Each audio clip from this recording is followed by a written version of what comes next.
my viewers, we have just finished charging the system. We have changed the air handler, and so now we have charged the system. We have added freon to it, and also we have released the freon that was trapped in the condenser. Now we are going to start the system and watch and ensure that the gauge pressure, which is the low side and the high side, are acceptable for the unit. And also we will watch the amperage of the compressor to see that everything is running okay. Normally we would have started by turning on the main switch, but because of where the main switch are, we decided to use the low pressure switch to start the unit. Please, the proper way is to use the disconnect switch, but because of where the disconnect switch is, we decide to use the low pressure switch. And so we will connect the low pressure switch and start the unit.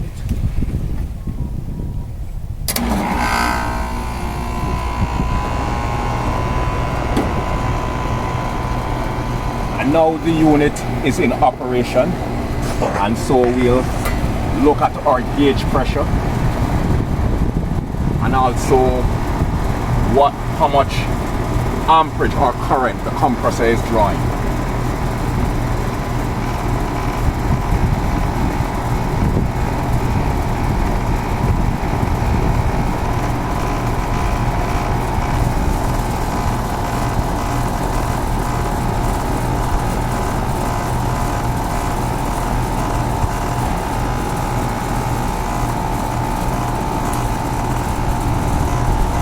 Now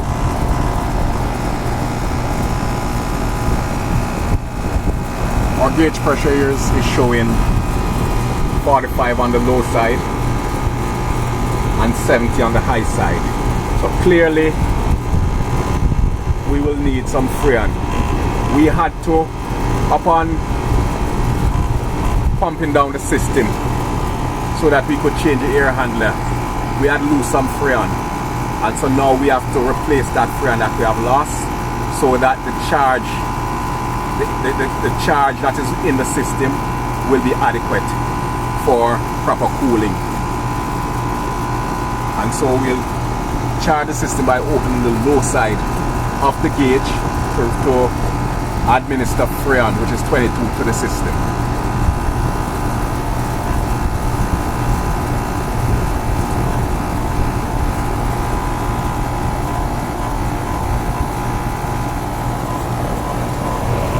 As we charge the system, then we'll also watch our current draw to ensure that it does not exceed the specified current that the unit is supposed to draw, that manufacturer that stated for the unit.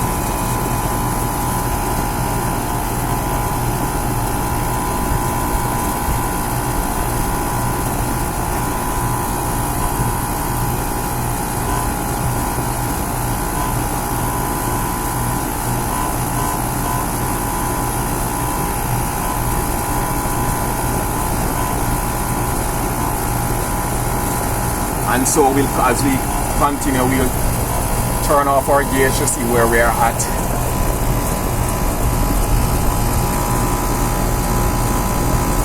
And so now we are at gauge pressure on the low side, which is 60, and that's good, but we will need to charge it some more. So we'll continue to charge this, and so as to reach, and hoping to reach the specified charge that the AC can run efficiently.